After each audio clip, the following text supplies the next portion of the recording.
Πάμε και φλάς. Σε τραβάω κανονικά. Ψισταριά με τη Θανάσης. Όλη την κατασκευή τρεβάτε.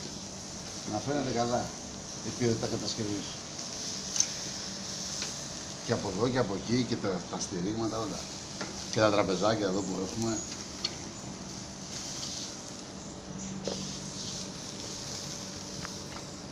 Και εγώ πιο ματριά, έτσι να φαίνεται. Και ψήνεις με κάρβουνο. Τι? Και ψήνεις με κάρβουνο. Το Γιώργο τον τράβηξες? Ναι. Την ψισταριά την τράβηξες? Ναι. Πάω πιο πίσω πήγαινε, να φαίνεται όλο. Ο ψίστης φαίνεται? Ο ψίστης. Ναι, φαίνεται.